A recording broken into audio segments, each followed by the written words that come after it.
But the other matter now, because, I mean, if I've been used to a hypothetical situation now, if I was involved in illegal bunkering, used to free money, good money, big money, of course, I mean, the law now is, look, if you're caught, you have to face the music. But then, beyond that, there's got to be that economic empowerment to encourage people to leave those vices and just go back and be good citizens. How is that playing out here? Are there those incentives for those kinds of people? Very well, yes. We engage people who were involved in that kind of business, illegal business before now. And of course, the agenda, the restoration agenda, over 50% of that is geared towards empowerment. Of course, if you don't provide that socio-economic aspect of a solution to problems, you'll be going around circles. So they would always find a way out to do these things. So that has been well provided for by way of empowerment programs that are ongoing. Of course, the desk officers come in, I'm sure they will amplify on those areas. But of course, there's so much of robust training. In the education sector, I've been visited with what they had never experienced before in Bayelsa State. It's a quiet revolution here, affecting every sector. So that is well taken care of, and it's paid off thus far, and the results are there to show. That's why you are here safely, and I'm sure you've actually gone around Yenagua if you had the time, and you would appreciate what we're talking about here. Can you say that what has been put in place today will stand the test of time even when the governor is not there?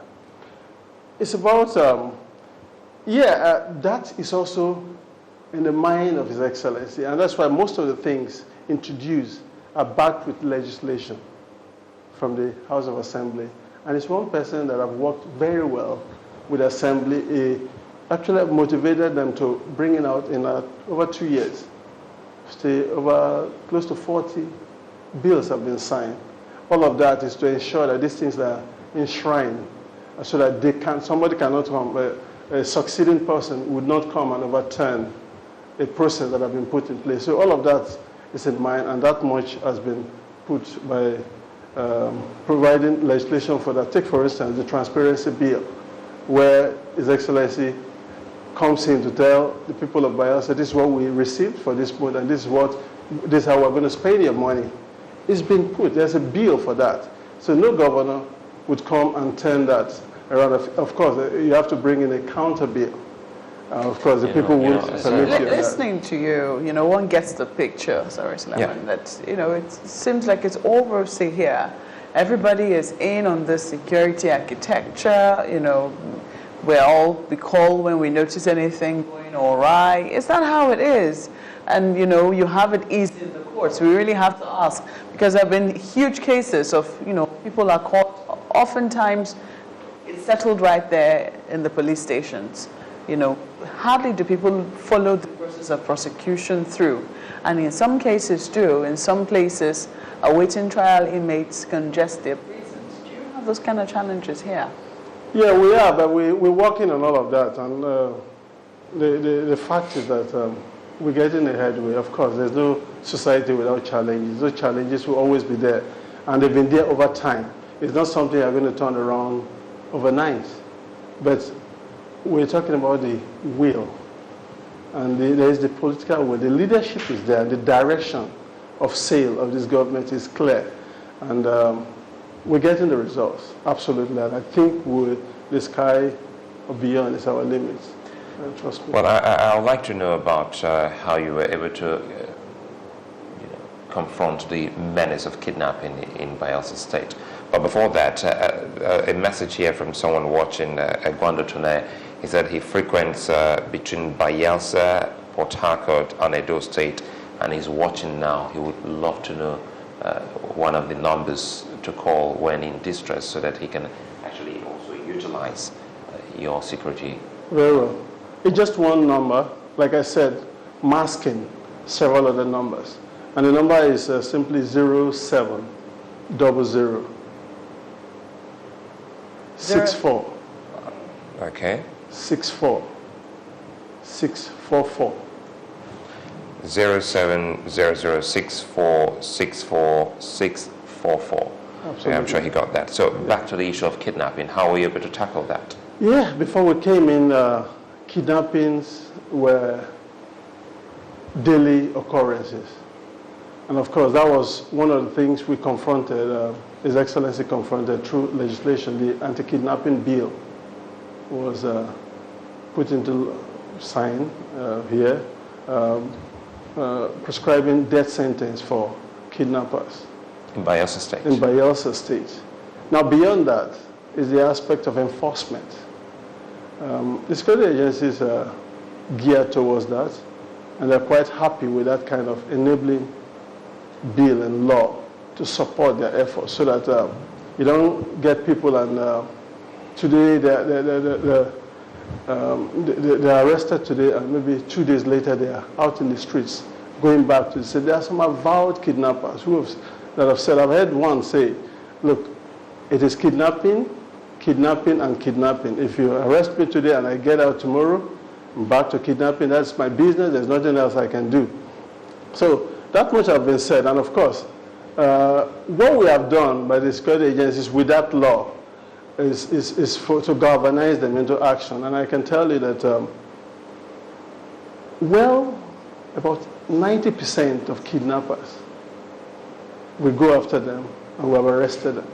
Right. And many of them are undergoing investigation and prosecution. So for every case, we follow through and ensure that they're arrested. But because kidnap operations are covert operations, so not so much of noise is made. And as an operating principle, we rather that the people of Bayelsa feel security than us talking about security. And that's why I'm one of the most press-shy appointees. But for compulsory settings such as this, of course, I would rather provide the safe, conducive environment for Bayelsans so that they can enjoy, go about express their God-given talents. I thought our security agencies like this, what they call show of force. Yeah, they do that. Well, that's as a mode of operation as well. Painting certain events that are coming up, and you feel that there will be flexing of muscles. You think it's necessary for you to show this show of force to tell them that we are ready as security agencies to confront any situation that's going to come.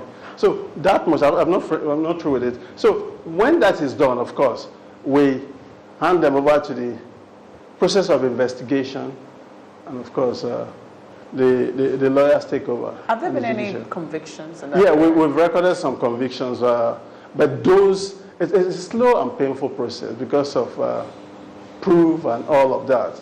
But we have recorded quite a few successes. And of course, before now, like I said, it was a daily incident. But of course, we have stemmed that. And yes, it's not completely out, as it were. You record 1 or 2 in maybe a month, 2 or 3, as it were. But there are times we've run for as much as 6 months without recording any kind of anyone kidnap incident. So we have gone far in that as well. How does environment challenge you? The fact that, most of the communities are linked, the kind of transport will be by water or over water. Does it give the security agencies a challenge? Absolutely. That's one of the major challenges. Bayelsa State is about 80% riverine, and isolated communities linked by creeks and waterways. And so the criminals have a good knowledge of the environment. And the security agents, operatives, most times are not from Bayelsa State. So they have that advantage. But of course, we work around all of that and ensure that we give them, we provide the needed intelligence. That's where the synergy and the cooperation between the operatives and the populace comes into play. It happens. And, policing all these areas is quite a big task. You have marine police? Of course, we have marine police. The marine division of the police is there, but you require enormous resources to cover 80% of Bayelsa State. Is your government able to get some of those resources to help the marine division of the police? Yeah, they are there. There's quite a number of them were down, but understanding that the marine division needed to be strengthened, His Excellency ensured that most of their non-functional assets were refurbished, and went further to also acquire additional platforms, that means gunboats, to operate within the waterways. And to cover this place, of course, you need well over 100 gunboats operating within our waterways to man choke points. But we're far from that. But we're going towards that. There are deliberate efforts to ensuring that we acquire all of these to police our isolated communities. But of course, they're satisfied, they're happy, and every now and then they make calls, appreciation calls to the center. So you're also able to get phone calls from the riverine communities? Absolutely, we do. We have, one of the infrastructure that have been put in place is the terrestrial trunk radio to provide statewide communication. In security parlance, we talk about this: if you ain't got communication, you ain't got nothing. If you don't have communication, you have nothing. So to support this, the efficiency of the security operatives in the waterways, of course, is actually invested seriously in the Pt2 communication system. It uses cutting-edge technology and other features to help support our security operatives. And of course, the platforms are all statewide. Now, if you are able to call in a distress situation from your remote community and give a clear description of the place, of course, we ensure that there is help for you in 20 minutes or thereabout. But of course, like I said, we're managing resources that are not enough, but we're getting there very soon. And I think when that is done, we would rid Bayelsa of any form of crime and criminality. That much His Excellency have said. All right, I did ask about that award, if they had given you any of their materials, because there are certain areas, I mean, which I think or one imagines that you would like to improve upon in terms of getting feedback from people, if at all that happened. What areas could those be? Are there areas that you think, I think we need to improve on this or that? Perhaps the area of collaboration with the citizenry, we think it should still improve. We can't, there's no limit to that, because that's the force behind all that you have to do. Other than that, I think every other place was scored quite high. Like I said, I wasn't privy to the details that were used, but of course, in the feedback we get from people, that much has been said. They've not really highlighted any place that's a problem to them, other than the fact that some feel that we need to collaborate more with the people at the local areas. And in response to that, we're adding an equation to the security architecture. Yeah, the Bayelsa volunteers. When His Excellency came on board, came into government, these Bayelsa volunteers had been in place. It's been something that has been in place since 2003. But of course, there were a lot of issues with that, and defining clearly the direction of government, where you were not going to condone any form of criminality. Their utilization. It's not about what you have, it's about how you utilize resources available to you. And there were a lot of question marks. It was used also as a conduit for quite a lot of... Very quickly, before you leave, I wanted you to tell us, you talk about feedback. Did you get any from the expatriates? A lot of people who come here as investors, because we have seen so many in some of the places here in the city. Have you gotten any feedback from them in terms of security in Bayelsa? Yeah, the comments from expatriates is fantastic. They're quite satisfied, they're overwhelmed. An American delegation came about 2 months back. And before they came in, from the embassy, several calls were made as to what should be provided for them. And I told one of them, we're here. We provide corporate security for Bayelsa State. And where necessary, we make specific cases to take care of your requirements. So we are able to do that. We've done that for over 2 years and more. And we think we've taken care of quite a lot of such visitors.